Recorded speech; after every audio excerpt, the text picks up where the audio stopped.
하시겠습니다. 반갑습니다. 축복합니다. 사랑합니다. 네, 하나님의 나팔 소리처럼 힘차게 우리 찬양 올려드렸는데요. 이 예배 가운데 하나님을 찬양하고 감사하고 그런 시간 되셔서 하나님의 은혜가 넘치기를 축복합니다. 지난 10월 말까지 우리는 에베소서를 묵상했습니다. 에베소서의 마지막 장에는요, 사도 바울이 오늘 말씀 첫 부분에 끝으로라고 시작하는 권면이 나오는데요. 바로 하나님의 전신갑주를 입으라라는 권면입니다. 이 하나님의 전신갑주의 말씀은요, 언젠가는 한번 함께 나누어야 되는 그런 말씀 중에 하나이죠. 그래서 오늘 특별히 내년도를 우리가 준비하고 있는 이 시점에 우리 교회가 하나님의 전신갑주로 무장하고 잘 준비해서 마치 출전하는 것처럼 나아가는 시간이 되면 좋겠다라는 마음으로 준비를 했습니다. 그리고 우리 모두도 영적으로 늘 깨어있고 무장되어서 승리하는 믿음으로 살아가야 할 텐데요. 오늘 이 말씀으로 전쟁터 같은 세상에서 늘 승리하며 살아가시기를 바랍니다. 세상은 전쟁터 같다는 말을 많이 하죠. 어떠신가요? 살아보니까 좀 그렇지 않던가요? 한번 막 살다 보면 좀 힘들 때가 참 많이 있죠. 어떨 때는 정말 이렇게 힘들어야 되나? 정말 내가 믿음으로 이렇게 사는 것이 이렇게 힘든 건가? 세상이 이렇게 힘든 건가? 이런 생각이 들 때가 참 많이 있습니다. 특히 요즘은 무한 경쟁 시대라고 하잖아요. 우리 때보다 우리 자녀들이 정말 어떻게 하든 살아남아야 하는 그런 무한 경쟁에 지금 나가 있는 그런 모습입니다. 게다가 언제 어디서 어떤 공격이 올지 모르는 영적인 전쟁터이기도 한데요. 나라도 그렇습니다. 나라가 아무리 평화를 누리고 평안하다 해도요, 항상 유사시를 잘 대비해야 합니다. 그렇지 않으면 언제 외적이 침입해서 또 전쟁에 휘말릴지 모르기 때문인데요. 우리나라 역사를 봐도 알죠. 조선시대에 그렇게 평화로웠던 그 나라에 임진왜란과 병자호란 같은 전쟁이 전 국토를 휩쓰는 그런 전쟁을 당했던 걸 보면 우리가 잘 알 수 있습니다. 그러니 우리도 늘 깨어서 준비되어 있지 않으면 안 됩니다. 영적으로 무장되어 있지 않으면 언제 공격을 받아서 깨지고 쓰러질지 모르기 때문입니다. 그러니 오늘 이 하나님의 전신갑주의 이 말씀으로 힘들 때뿐만 아니라 평안할 때도 잘 무장되어 있어서 어떤 위협과 공격에도 이기며 사시고 또 그 승리의 복을 늘 누리며 사시기를 바랍니다. 오늘 말씀을 준비하면서요, 주석을 찾아보다가 한 단어가 제 눈을 사로잡았습니다. 우리가 싸움을 늘 이기려면 힘을 길러야 합니다. 그죠? 나라도 그렇고 사람도 그런데요. 그 싸움이 운동 경기이든 아니면 사회나 직장에서의 경쟁이든 영적인 전쟁이든 마찬가지입니다. 늘 강해져 있어야 합니다. 우리가 올림픽 나가는 선수들 그런 훈련하는 걸 보면 참 안쓰럽죠. 너무너무 고통스러운 그런 훈련을 감당해냅니다. 참 안쓰러운데 그래도 우리가 잘 아는 것이 뭐냐면 저렇게까지 하지 않으면 절대로 금메달 딸 수 없다는 것이죠. 그래서 힘들더라도 감당하는 건 안쓰럽지만 당연하다 여깁니다. 그런데 여기서 말하는 강하여진다라는 표현, 오늘 본문에 나오는 강하여지고라고 하는 이 표현은요, 원어로 엔디나모라는 단어를 쓰고 있는데요, 수동태로 되어 있습니다. 이게 뭐냐면 내가 강하게 되도록 훈련하는 게 아니라는 것이죠. 강하게 되어지는 거라는 겁니다. 나 스스로 강하게 나를 단련하라는 뜻이 아닙니다. 주체가 내가 아닙니다. 그러면 나를 강하게 하는 주체가 누구일까요? 하나님이시죠. 그래서 이 수동태를 그냥 수동태가 아니라 신적 수동태라고 말합니다. 그러니까 이 단어는 세상 사람들은 쓰지 못하는 단어죠. 오직 믿는 우리, 성경에서만 쓸 수 있는 단어가 바로 신적 수동태입니다. 그러니까 우리에게는 하나님이 주시는 힘과 능력이 필요합니다. 우리 힘으로 안 될 때가 너무 많기 때문이죠. 내가 하는 것이 아니라 하나님이 주셔야 하는 것이 너무나 많이 있습니다. 그것이 바로 신적 수동태의 은혜인데요. 내가 하는 것이 아니라 하나님의 도우심으로, 하나님의 능력으로 되어지는 것이 있습니다. 그죠? 내가 하는 게 아니라 되어지는 게 있고요. 이루어지는 은혜가 있습니다. 이 신적 수동태 은혜 꼭 기억하시기를 바랍니다. 그리고 이 신적 수동태의 은혜를 늘 누리며 살아가시기를 바랍니다. 강건해지는 것, 이게 하나님이 강하게 하심으로 강건해지는 것을 의미하는데요. 그래서 오늘 본문에도 그 힘의 능력으로 강건해지라 이렇게 덧붙여주고 있습니다. 그러니까 내 힘이 아니라 하나님의 힘으로 강해지는데 그 이유가 있습니다. 왜냐하면요, 우리가 상대하는 이 세상, 살아가는 이 세상도 그렇지만 우리가 상대하는 상대가 우리 힘으로는 이길 수 없는 존재이기 때문에 그렇습니다. 사탄이 공격해오는 영적인 전투이기 때문에 그런데요, 우리 힘으로 맞서다가는 어떨까요? 절대 이길 수 없습니다. 늘 깨지고 넘어질 수밖에 없기 때문입니다. 그래서 그분의 힘의 능력으로 강해져야 되는데요. 그분의 힘의 능력으로라고 하는 이 말씀을 공동 번역에서는 이렇게 번역하고 있습니다. 그분에게서 강한 힘을 받아서 강해져라 이렇게 번역하고 있습니다. 그러니까 그분의 힘의 능력으로, 이 표현이 조금 와닿지 않죠? 또 확 와닿지 않는데요. 이 공동 번역에서처럼 그분에게서 강한 힘을 받아서 강해져야 한다라는 것입니다. 내 힘이 아니라 하나님이 주시는 힘으로 살아야 하고 강해져야 한다는 것이죠. 그래서 본문에 보면 주 안에서라는 말까지 앞에 덧붙여주고 있는데요. 그러니 우리는 늘 주님 안에 있으면서 주님이 주시는 힘으로 싸워야 합니다. 우리가 가끔 전쟁 영화 보면 갑자기 잘 벙커 안에 잘 있다가 혼자서 막 영웅이나 된 것처럼 뛰어나가다가 죽는 사람이 있죠. 무모한 짓입니다. 벙커 안에서 정말 좋은 화력으로 싸워야 나도 죽지 않고 승리할 수 있는 것처럼 늘 주님 안에서 주님 주시는 힘으로 싸워야 우리는 이길 수 있는 것이고, 그러면 우리는 반드시 이기게 될 것입니다. 다윗이 골리앗을 싸워 이긴 것도 그런 것이고요. 여호수아가 여리고성을 돌면서 손 하나 까딱하지 않고 무너뜨린 것도 다 주님 안에서 그분의 힘의 능력으로 싸웠기 때문이었습니다. 내가 싸우고 내가 내 힘으로 싸우려 하지 마십시오. 주 안에서 하나님이 주시는 힘으로 싸우시고, 그래서 항상 늘 이기며 살아가시기를 바랍니다. 그런데요, 이게 영적인 싸움뿐이 아닙니다. 우리가 살아가는 일상 가운데도 다 적용되는 말씀입니다. 영적으로는 그렇게 살면서 그냥 세상 살아갈 때, 우리가 일상 살아갈 때는 내 힘으로 살아가려고 할 필요가 없습니다. 왜냐하면 하나님의 그 신적 수동태의 은혜가 있는데 하나님의 도우심을 받아야죠. 하나님이 주신 힘으로 살아야죠. 그러면 이 땅 가운데도, 이 세상 가운데서도, 일상 가운데서도 늘 승리하게 될 것이고요, 하나님의 기적을 맛보며 살아가게 될 것입니다. 이 신적 수동태의 은혜를 늘 바라보며 누리며 사시기를 바랍니다. 그래서 우리는 그 어떤 상황에서도 무장되어 있어야 합니다. 하나님의 전신갑주로 무장되어 있어야 합니다. 12절에는 이렇게 시작합니다. 우리의 씨름은 이렇게 시작하는데요. 사실 이렇게 번역을 하고 보니 우리가 씨름하면 뭐가 생각나나요? 명절 때 TV에 나오는 그런 경기가 생각이 나죠. 그런데 원래 그 원어 팔레라는 단어는 그런 씨름이 아닙니다. 몸을 던져서 정말 겨루는 그런 정말 그 결투 같은 거 있죠. 우리가 로마 시대 보면 그런 경기장에서 정말 한 사람이 죽고 죽이는, 한 사람이 죽어야 끝이 나는 그런 사생결단 같은 결투를 말하는 것이고요. 목숨을 건 치열한 전쟁, 그런 싸움을 의미하는 것입니다. 그러니까 우리의 싸움은 그냥 씨름판에서 그냥 넘어뜨리고 넘어지고 그 정도의 싸움이 아니라는 것이죠. 목숨이 왔다 갔다 하는 결투 같은 것입니다. 그러니 저도 그만 이기면 좋고 이런 게 아니라는 거죠. 반드시 이겨야 되는 싸움입니다. 우리가 늘 막 터지고 깨지고 그렇게 지고 살 필요도 없지만 그렇게 살아서는 절대로 안 되는 것이죠. 그런데 문제가 있습니다.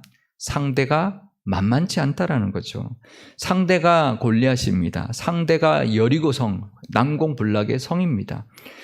상대가 혈과 육이 아니라고 오늘 본문은 말하고 있습니다. 우리는 세상 살면서 싸움을 걸어오는 사람과 맞서 싸우려 들 때가 있습니다. 참다가 그런 마음이 들 때가 있어요. 내가 교회를 다녀도 권사여도 집사여도 그냥 한번 붙어버려, 이런 마음이 들 때가 있는데요. 그러시지 않나요? 아닌 것처럼 지금 아닌 척하고 계시는데, 그런 한 번쯤 다 있잖아요. 정말 내가 이 사람하고는 한번 내가 교회 다니는 거 다 벗고 그냥 한번 붙어봐, 이런 마음이 들 때가 있습니다. 그런데요, 사람은 싸울 상대가 아닙니다. 오히려 끝까지 참고 사랑하고 품어주고 복음을 전해야 될 대상입니다. 우리가 그 사람하고 한번 싸우면요, 그 사람은 교회 절대로 안 옵니다. 교회 다니는 권사라더니 뭐 집사라더니 저렇게 나한테 그렇게 하느냐, 이제 그렇게 돼 버리는 것이죠. 그러니까 우리가 싸울 대상은 사람이 아닙니다. 그 상대가 오늘 본문에서는 통치자들과 권세들, 어둠의 세상 주관자들, 하늘에 있는 악의 영들이라고 말하고 있는데요. 우리가 통치자들, 권세들이라고 하니까 이게 이 나라를 다스리는 뭐 대통령이나 이런 사람들 말하는 거구나, 이렇게 생각할 수가 있는데요.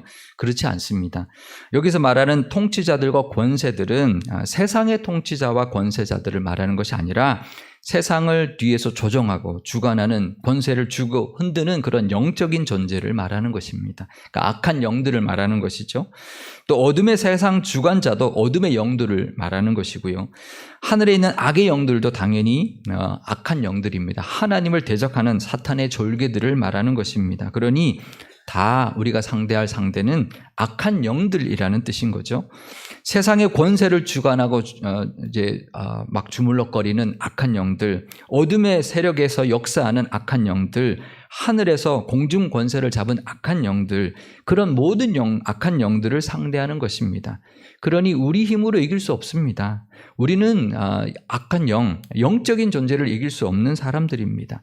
그리고 하나님의 전신갑주를 입지 않으면 당할 수밖에 없습니다. 그러니 우리는 늘 하나님의 전신갑주를 입어야 합니다. 그러니까 우리가 아침에 우리가 하루를 시작하고 세상으로 나아갈 때 하나님의 전신갑주를 입는 것처럼 우리가 생각하면서 아침마다 하나님 앞에 이렇게 기도해야 합니다. 하나님의 전신갑주를 입혀주십시오. 그래서 지켜주시고 보호하시고 승리하게 해주십시오라고 기도하며 하루를 시작해야 합니다. 우리의 자녀들을 위해서 기도할 때, 우리 교우들을 위해서 기도할 때, 우리 교회를 위해서 기도할 때도요, 하나님의 전신갑주를 입혀주셔서 그 어떤 위협과 공격에도 상하지 않게 해주시고 늘 이기며 살게 해달라고 기도할 수 있어야 합니다. 영적인 전쟁터, 그냥 전쟁터도 마찬가지죠. 전쟁터로 나가는데 아무 대비 없이 무방비 상태로 나가면 이길 수가 없는 거죠. 질 수밖에 없습니다. 늘 하나님의 전신갑주를 입고 하루하루 살아가시기를 바랍니다. 그래야 우리가 해침을 당하지 않고 승리하며 살아가게 될 것입니다. 하나님의 전신갑주를 늘 입고 살아가시기를 바랍니다. 그러면 전신갑주가 뭔지 알아야 하겠죠. 하나님이 그냥 탁 준비해 주시면 우리가 그냥 입는 게 아니고 우리가 입어야 하니 어떤 것인지를 알아야 할 것입니다.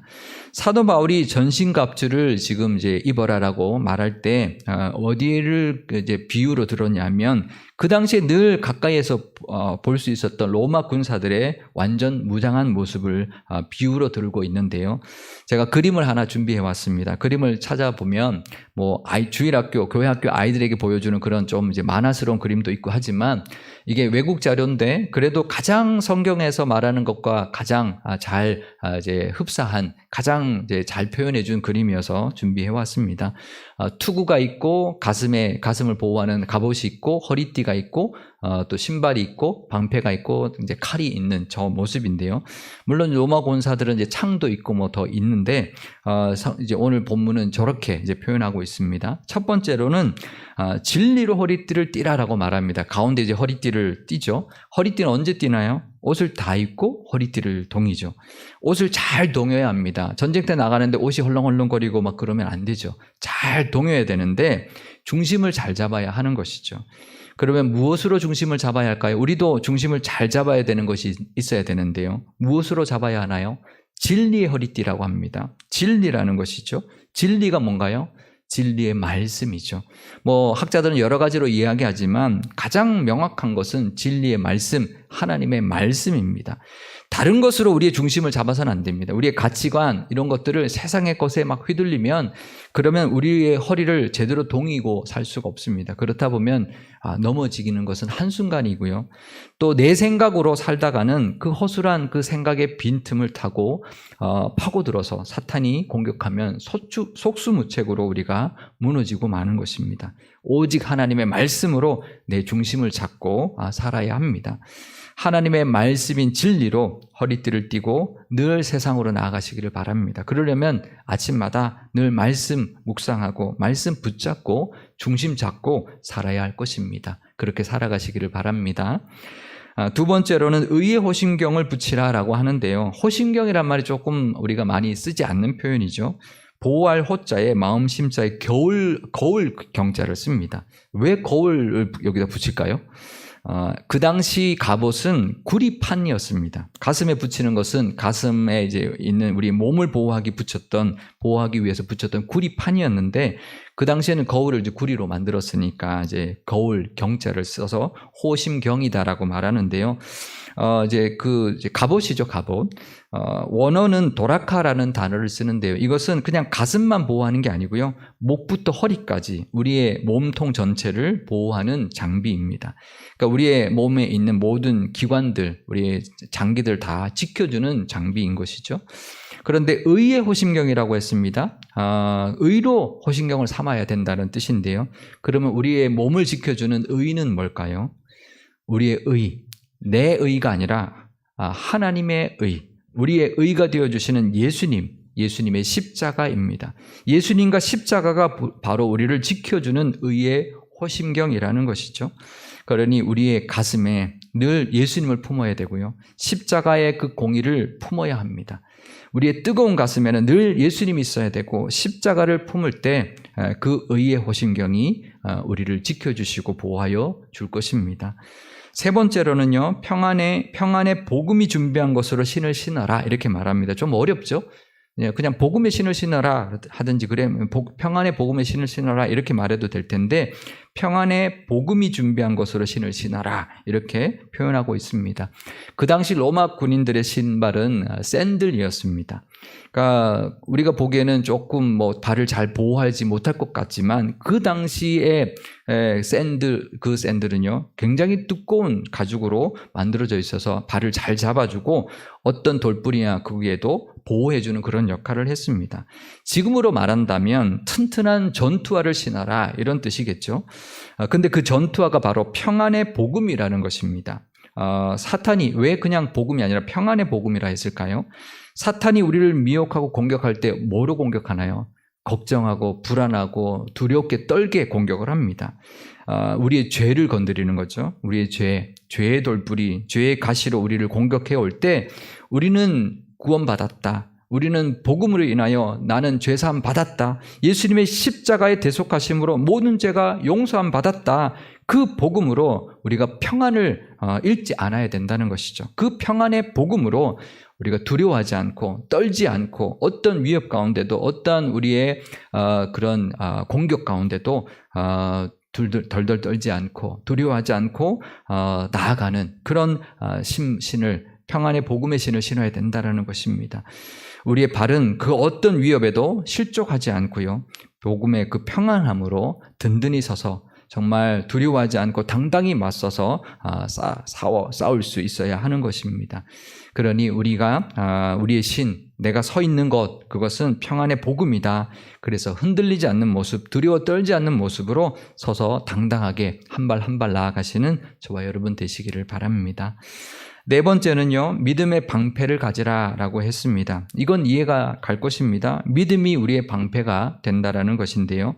그런데 보통 우리가 그림 같은 거, 교회학교 그림 같은 거 보면 조그마한 방패 이렇게 손에 드는 것을 우리가 생각하기 쉬운데요. 그렇지 않습니다. 그 당시 로마 군사들은 높이가 1m 20이 되고 넓이가 70cm나 되는 아주 큰 방패를 들고 다녔습니다. 그래서 이 방패를 세우고 그 뒤에 몸을 숨기면 모든 화살을 다 막아낼 수 있습니다. 우리가 전쟁 영화를 보면은요, 처음에 이제 그 전투를 할 때 정말 화살을 비 오듯이 쏟아붓습니다. 그러면 그 화살에 사람들이 다 죽어 나가겠죠. 그걸 막기 위해서 방패를 딱 앞에 막으면, 그 뒤에 딱 앉으면 그 화살을 다 막을 수 있죠. 그리고 하늘에도 막습니다. 그래서 양사방을 막고 하늘까지 막으면요, 진을 딱 치게 되는데, 그러면 어떤 화살이 빗발쳐도 다 막아냅니다. 간혹 그 틈으로 이제 화살이 들어와서 부상을 입을지는 몰라도 생명은 지킬 수 있는 것이죠. 게다가 오늘 본문은 불화살이라고 하는데요, 이게 그 방패에다가 물에 적신 가죽으로 감쌉니다. 그러면 그 불화살의 불까지도 꺼뜨려 주는 것이죠.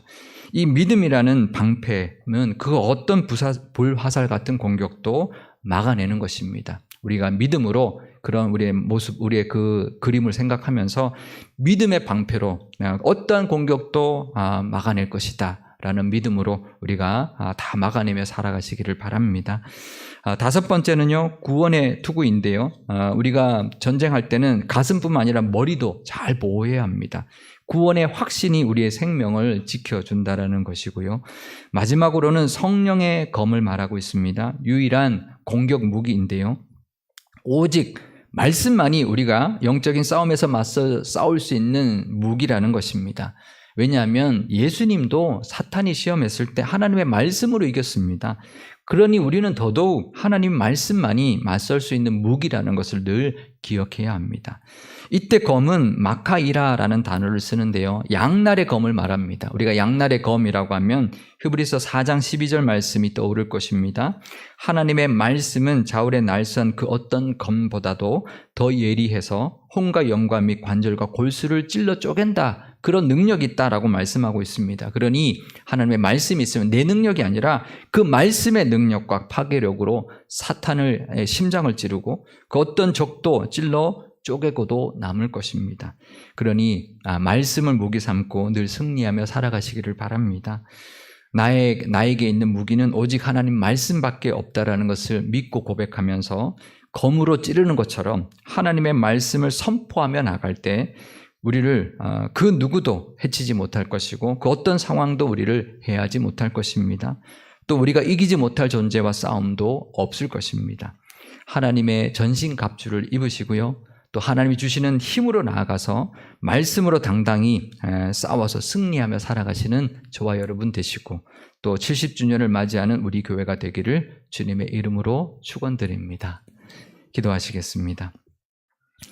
신적 수동태의 은혜를 늘 부어주시는 하나님 아버지, 세상에서 살아가는 것이 참 만만치가 않습니다. 때로는 힘들고 지칠 때가 많습니다. 하나님의 힘을 주옵소서.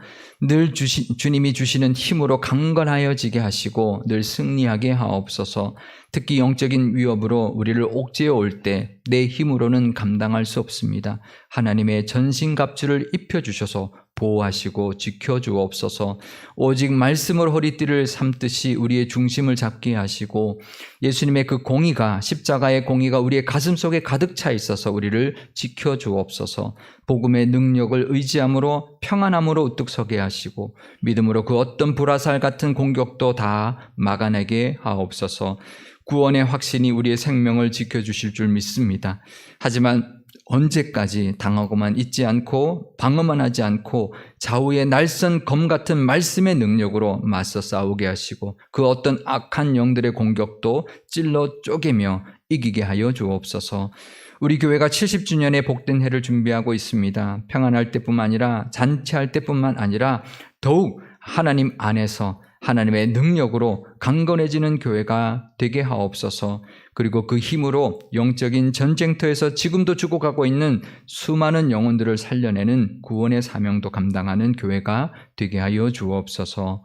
우리 구주 예수님의 이름으로 기도드리옵나이다. 아멘.